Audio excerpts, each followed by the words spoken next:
So I'd like to introduce you to another friend that I've had for several years, also introduced to me by Joe Polish. His name is Jeff Smith. And Jeff is one of those guys that a lot of us know as having a different type of success from most people. And here he comes. Just give him a round of applause as he comes on here. What's up, buddy? Thanks, Jeff. And the reason why Jeff has a different type of success is that whenever one of us call him up and talk to him, say, "Hey, Jeff, what are you doing?" And he says, "Oh, just hanging out at Starbucks, reading a book, or hanging out at my house, playing around, goofing around on my computer, hanging out with a friend."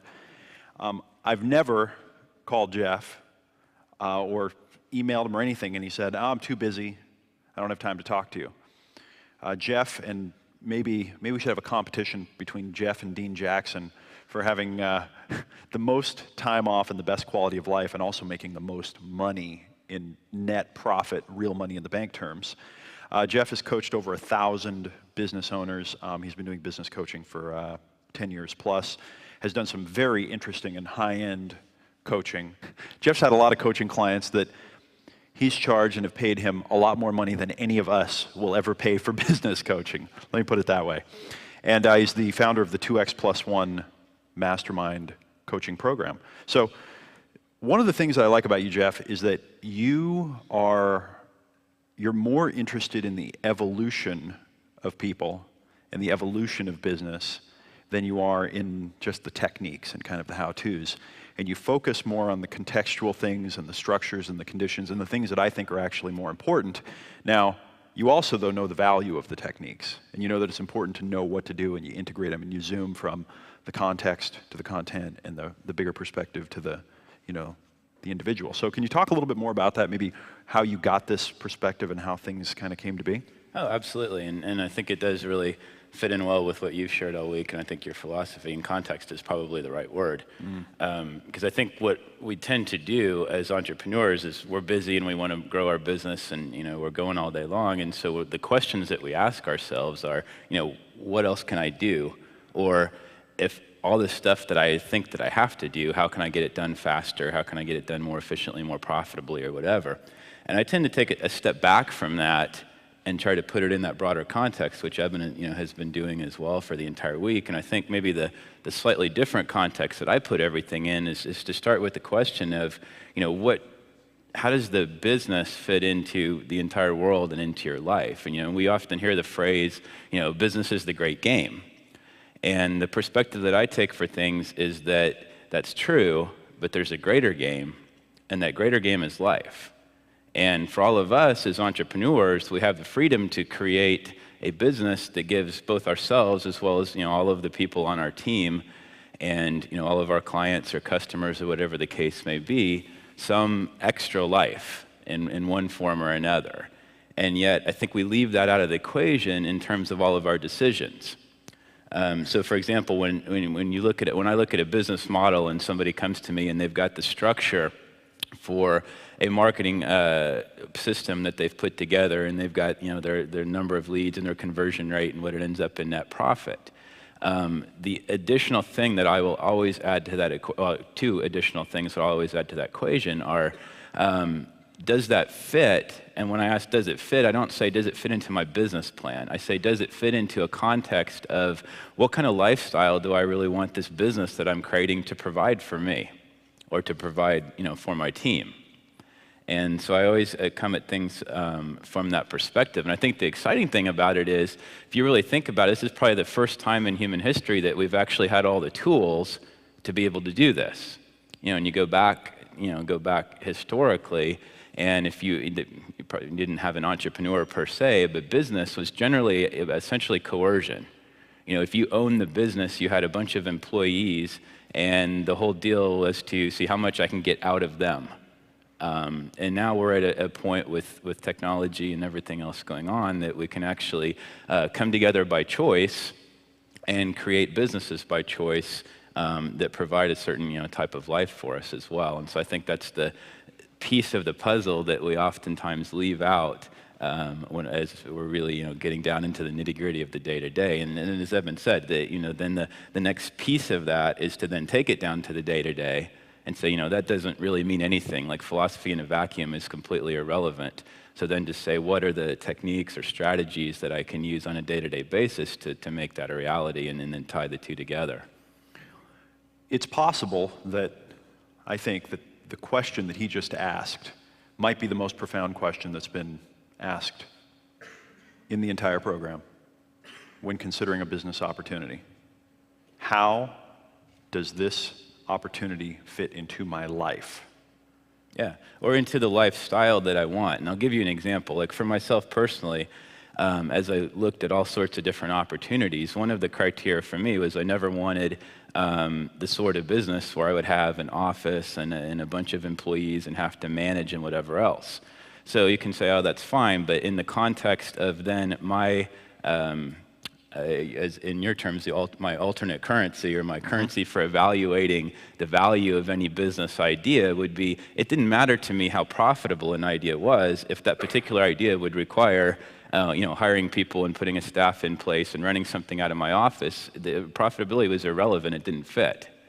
And you obviously then have to come at things from the perspective that there's multiple different marketing strategies that can get you to the same goal in terms of profitability. And I think that's something that we sometimes think, like I have to do this, and we get our blinders on and we're going down this one road. And so therefore we think we have to quote unquote make all these sacrifices because that's the only way to get me where I'm going. Probably for any business that any of us have and any level of profitability, there's dozens of different ways to get there. What we have to ask ourselves is, which is the way that fits into the sort of lifestyle that I want to create for myself as an entrepreneur? I've heard people say that business is life, and my little shift on that in terms of my mindset is that business creates life. And all of us as entrepreneurs and owning the business and building the business, what we're literally doing is creating life. And we have to ask ourselves, what life do we want to create? And that's our impact on the world. We can all say, I want to go save the world. And that's actually another point that I bring into this as well, and kind of the overall context is, I was talking to my buddy John Brardy, who's left now, the other day, and he said, I don't remember exactly what we were talking about, but what he said was, this is the future. And that's so true. Mm-hmm. And I think we as entrepreneurs oftentimes get caught in this, I'm going to build this whole big business for 10 years or 20 years or whatever, and then I'm going to cash out. Or I have to, work 20 hours a week every single day and every single week and sacrifice my family and all of these other things so that I can build this business. Mm-hmm. And when you get down to it, that's the future. That's what we think of as the future, but this is the future. Today is the future. And so what we have to ask ourselves is, how can we build that business and grow that business, but in the context of our everyday activities, that's our life. That's the life that we're creating with this business. And to do that in a way that we enjoy. And there's a concept that I call our sweet spot, and it's another kind of context that I'll put my thought process in when I'm looking at different business opportunities. And we've oftentimes heard you should focus on your strengths and that sort of a thing. And what I always add to that is to think about the things that you're really passionate about and that you just tend to do when you're not working, or when whatever those things are that you just gravitate towards and tend to do. And then I always basically put it on a Venn diagram with two circles, and I ask myself, what's that overlap of the strengths and the passions, which is what I call your sweet spot. But that's the things that I, as an entrepreneur or as a leader, those are the things that's my job description, basically, if you want to call it that. But the area that I really want to focus on, and once again, it's coming at it from the perspective that I can do that because there's multiple ways to get to a particular end result. So if I just kind of take that thought process as you do, that few levels deeper, you can figure out that path to get there, but you got to start with the idea that the possibility is there. Jeff and I were spending some time together talking, and I said, Jeff, just in the last couple of years, I've gotten over my past in a way where previously it seemed like I was afraid of going back to not having any money, poverty, and that was driving me. It was like everything was about, I'm never going to be in that place again. I will never worry about money again. And Jeff said, Well, you know, that's actually what I think drives all entrepreneurs is fear. And I was like, you know, in those moments where you realize that there's a bigger picture happening here. Could you just talk a little bit about that? Yeah, I mean, obviously, that would be one type of that fear. And I think the other one, actually, if we're honest with ourselves, is kind of the fear that we're going to be forgotten. And we want to build this business that we sell and it perpetuates itself or, or whatever the case is. But when we really get down to it and we're honest with ourselves and look in the mirror, it's basically that we're scared people are going to forget us. And so another one of the perspectives that I have on the business side of it is I think so many things that we have challenges with in our business, unproductive or less than optimum productivity or getting distracted or unfocused or all these other things, we tend to focus on that and try to figure out how to solve that as the problem. But what the real issue is something completely outside of the business. And what I mean by that is I think we oftentimes are using the business as a tool to get our needs met that aren't being met in our personal life. So, if we're bored in our personal life, or don't have a life basically outside the business, then we've got to get all of our needs for excitement and our juice in life and whatever else met inside the business. And if that's the case, you can imagine that you're probably not going to create this like really profitable just machine. It's not going to be a smoothly running cash machine because that's boring. So you have a built-in incentive in your business to not create the precise thing that you probably are telling yourself that you want to create or that you're trying to create. And so the odds are pretty good it's not going to happen. There's a great story, and Joe, it was actually, I was on my way years ago flying to Phoenix to speak at one of Joe's seminars. I heard this story on the radio, and I thought it was a great illustration at that point. And they were talking about this guy, and I think he was up in Minnesota or something. He was a fireman. And ironically, he'd been put in jail for arson. And they were interviewing there, and I was like, you're a fireman, like, what are you doing going around and getting put in jail for fires? And he's like, well, I live in this little town in Minnesota, and there's never a fire, and I was bored. So I had to go light a fire, give me something to do. That sounds like a lot of entrepreneurs I know. So yeah, I think we unconsciously do that in our businesses. Like we create these fires. Either that gives us the chance to kind of ride in on the horse and be the knight in shining armor, and everybody pats us on the back, and we're the hero. Or it alleviates that boredom and gives us that adrenaline rush, basically, in one way or another. We turn our businesses into the roller coaster ride because we're not getting that anywhere else. So I think one of the things to think about is that personal life side of it and its effect on the business. And I think oftentimes we try to keep those in two separate boxes and separate the two and not acknowledge that everything we do in one affects the other, and you really can't separate the two from each other. So what are some ideas that an entrepreneur can take and use to get out of the traps of trying to take out your personal needs on your business and not thinking strategically, not seeing how the business fits into your life?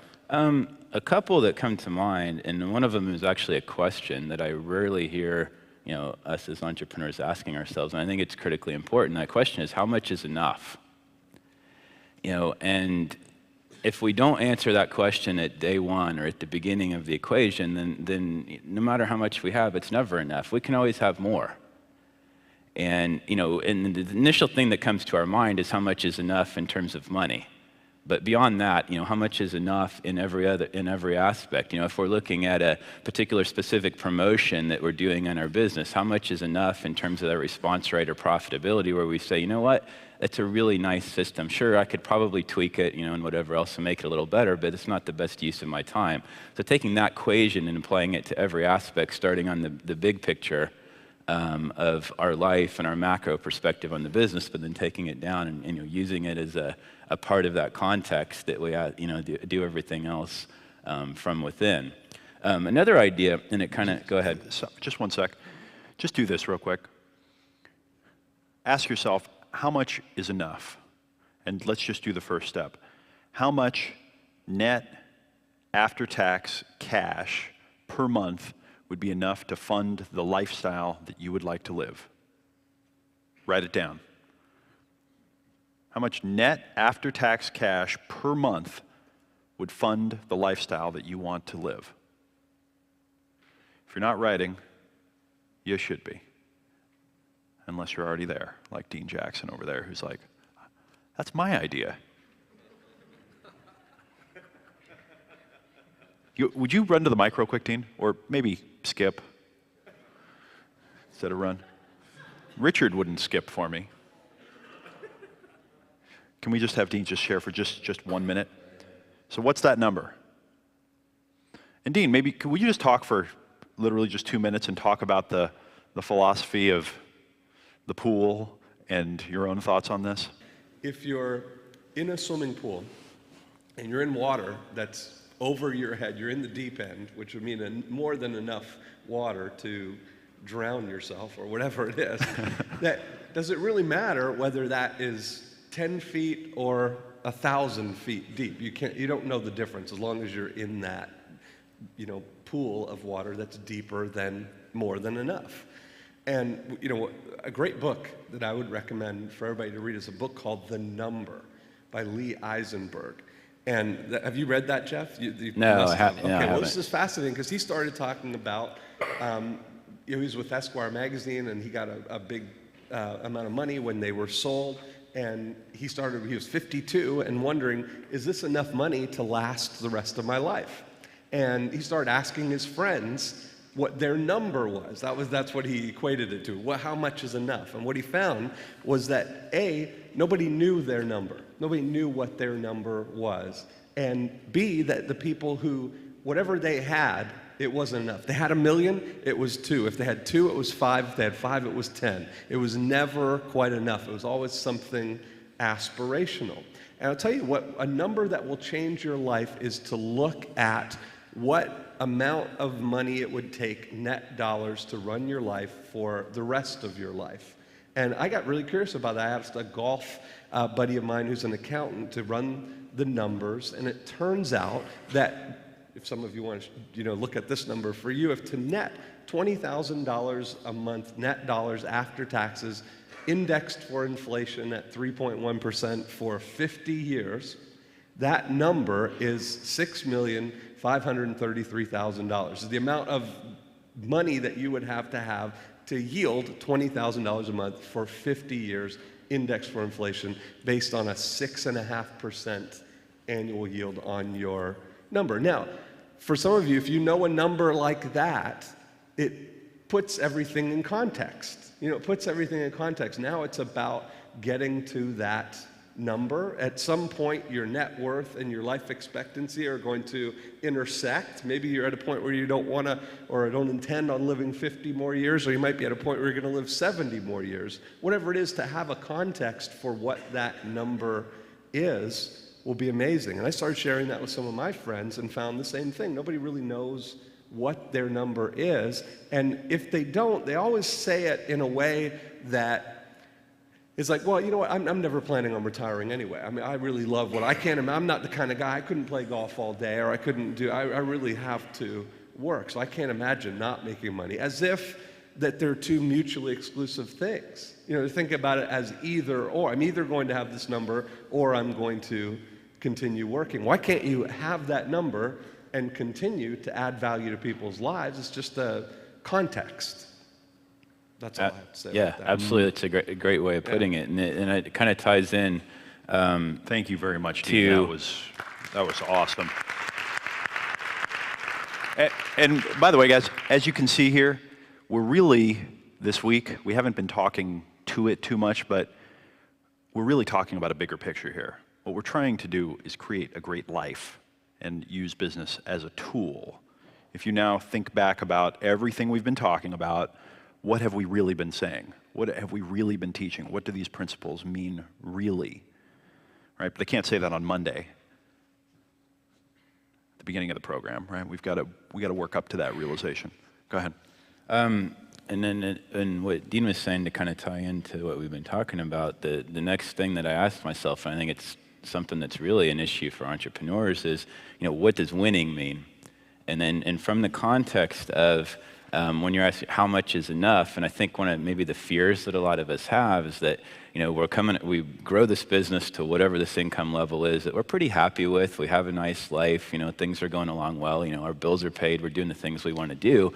But I think probably all of us on some level, equate winning to continuing to grow this business. And that if it's not making more money and it's not generating more revenue or more net profit or whatever the case is, that we equate that to we're not winning, or we're not winning as much, or we're not growing.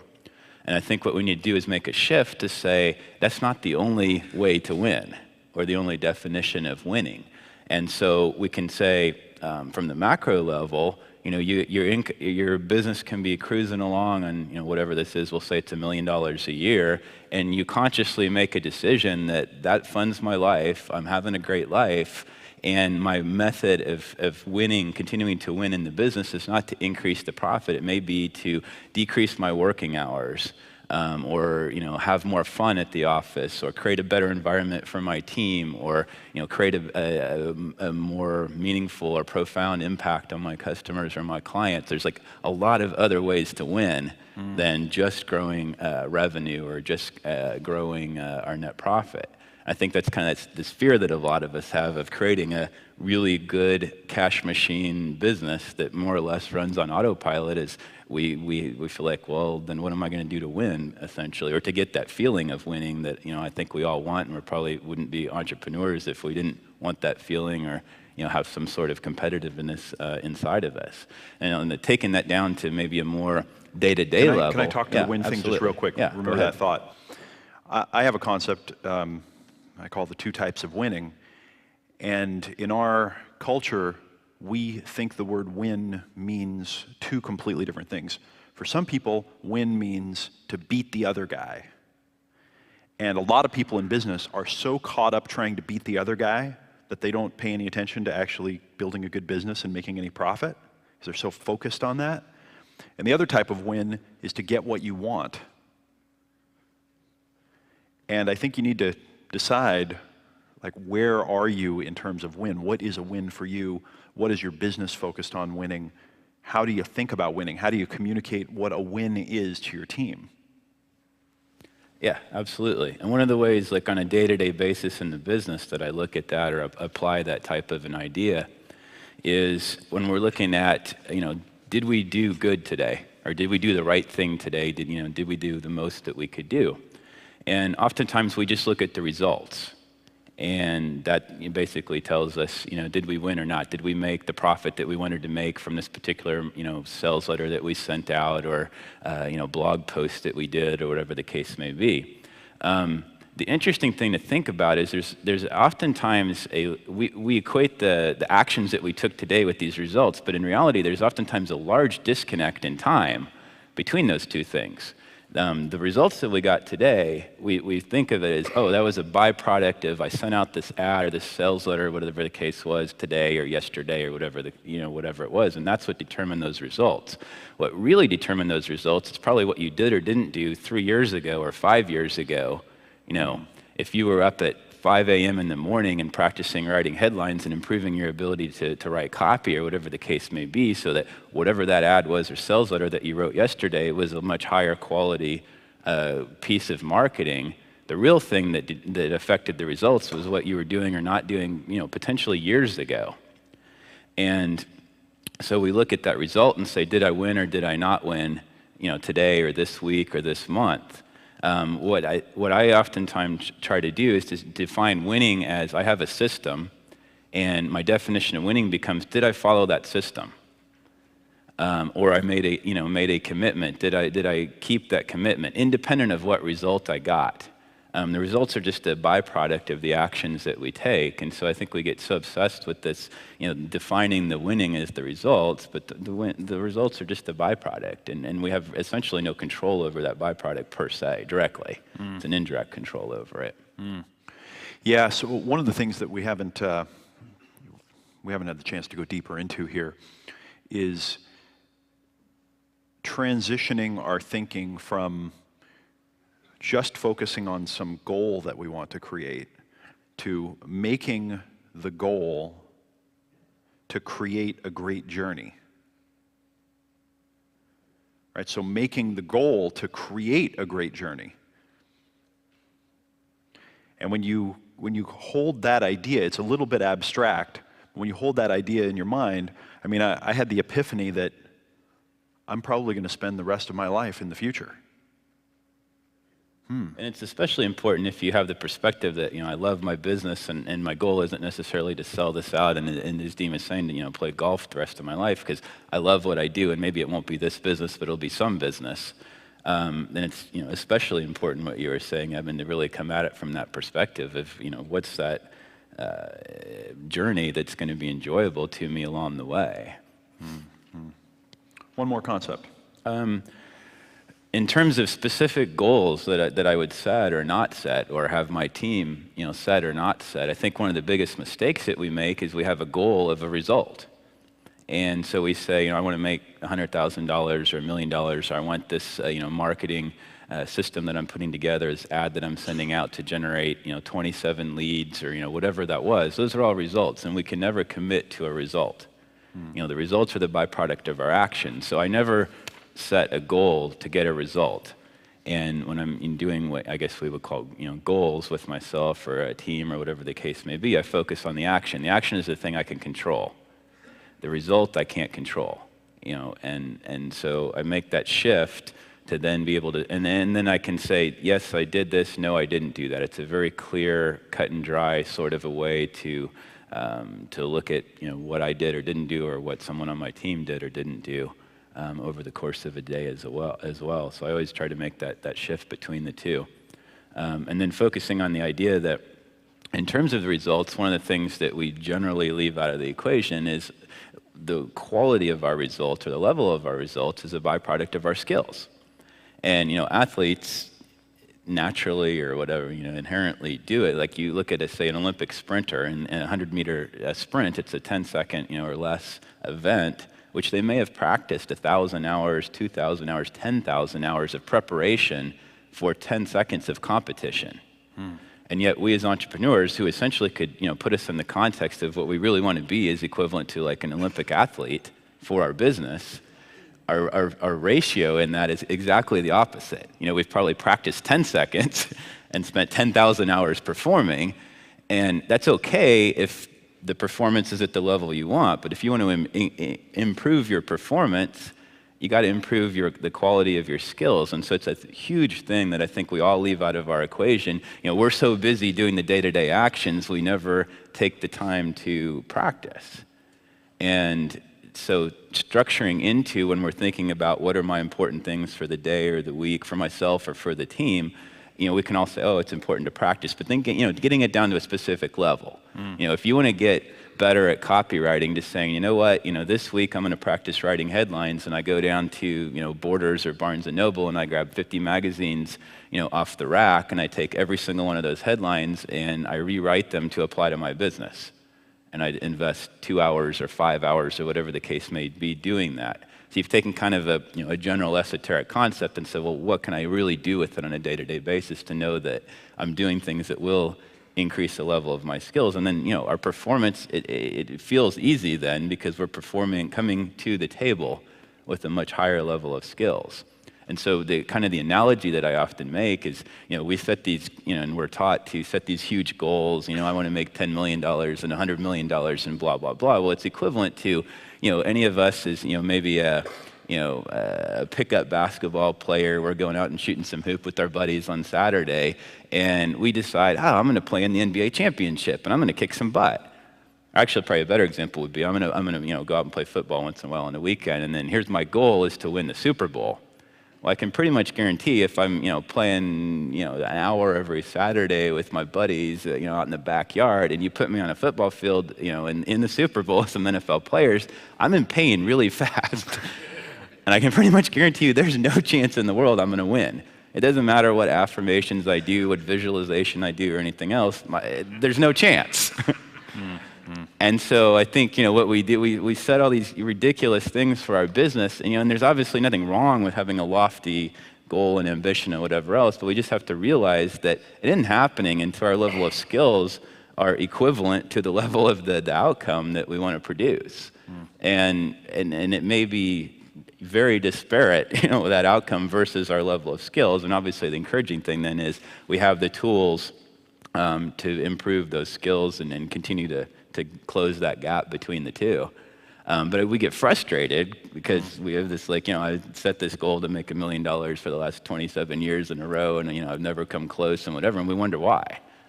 And I think actually golf is another, good example for, probably a lot of us that, will go out and, hit golf on the weekend or whatever else. I almost never see, someone that's gone out and played the golf every weekend. You ask them what their average score was, in 1984. It's pretty darn close to what their average score is now. It hasn't like improved every single year, but they played a lot of golf, a lot of hours on the golf course. And the same thing for us within our businesses, I think we do as well. You just gave a throwaway idea there. If you've never gone down to the bookstore for an afternoon, bought the top 10 best-selling magazines, and applied all the concepts or the headlines and adapted them to your business, you haven't done one of the most valuable exercises that you can possibly do in business, right? We're already over. You got just 30 seconds, 60 seconds there? What you were just saying, by the way, about the martial artist thing, I love this quote that my friend Lisa says, that there's no such thing as a superior martial art, there's only superior martial artists. I do believe there's actually superior ways of doing things, of course. Jeff, I'd like you to talk a little bit before you leave, because it'll benefit everyone here, about the importance of coaching, because Jeff's done more coaching, worked with more coaching than most people you'll ever meet, and he was one of the very first people to ever do teleseminars. He wrote a letter, we did it together back in 1997, 1998, which almost all information marketers have used some derivative of the survey marketing method, but he's literally just been so involved in coaching. And I think, Evan, you allude to it, you ask people questions. I know you don't want to be manipulative about just having people believe you're just trying to sell them something, and which is very good. I mean, I think everyone pretty much gets that vibe. I think you'd be doing the group a disservice, though, if anyone leaves here not understanding that you're not going to come to a 5-day event and all of a sudden you're going to have the $1 million skills, although you got the knowledge. Because if you're making $100,000 a year, you're not going to make $1 million a year with $100,000 a year habits. You're going to make them with $1 million a year habits. And so one thing that Dan Sullivan says is that the skills that get you out of Egypt are not the same skills that get you to the promised land. And when you learn all this stuff, it's really valuable to then engage yourself after this event. This is the last day, and I think continuing with it is going to give you the biggest advantage humanly possible. And one last thing I'll say is that, Poe Bronson, I can't remember what the name of his book is, but I went to this real small speech he was doing at a bookstore. And he said, I've surveyed over 1,000 people, some handicapped, some with very successful, and really what people want, if you just take it all, is they want more woo and less in their lives. And I thought, that's so great, because really, I mean, what the hell are you all here for? You want more woo and you want less and when you ask yourself, that sounds really, can you say that for me, Evan? It just sounds more sexy when you do it. No, I cannot. Come on, work with me. See, that's a status ploy. Him just refusing to do that. It just lowers me. I didn't need to do it for them to know, but it was. But no, so talk about coaching, why coaching, how is it beneficial, and do something useful for these people, Evan, and let them know about how they can continue with this process with you, because really, that's gonna, I know you're gonna do that anyway, but you're seriously. Killing me. Everything that you're going to get out of this event is going to not come from what you learn here, but what you decide, what path you're going to continue with after it's done, because it's all about skills, habits, and questions. All the questions, Edison was quoted with saying that, answers are more important than questions. And so a lot of people look for, let's come to an event and figure out the answers, but really asking yourselves the right question is far more important than the answers, and that's what you're talking about. That's what you guys are talking about here. So do something with whatever the hell Thanks, I just Joe. said. I believe that. I mean, whether we continue together, or whether you go hire a coach, you go find someone that's the best for the thing that you're trying to learn, you have to do it. I mean, you have to get the coaching, the mentor, the masterminding. You have to have that piece, or else within 2 weeks you'll go back to your environment and all of this will be gone. That's it. It'll just all be gone. It'll be like a dream you had once that you remembered that was really nice. And us, fine. Someone else, great. I mean, there are great people out there. You might even hire somebody like Jeff or Joe, but you got to get coaching. You got to be coached. You got to continue that if you want to have any chance of carrying this stuff into your future. I agree. Yeah, I mean, probably a quote that probably all of you have heard that I think sums it up pretty quickly in a sentence is, you wouldn't go to a heart surgeon and say, teach me heart surgery in a weekend. And then, expect to be a world-class heart surgeon on Monday. It's not going to happen. It's, we want the shortcuts, but you need that ongoing. Yeah, I saw a picture, somebody was talking about this recently, and they showed a picture of Bill Gates sitting next to Warren Buffett. And they said, we all have mentors. We all have coaches. Absolutely. Even the richest guy in the world.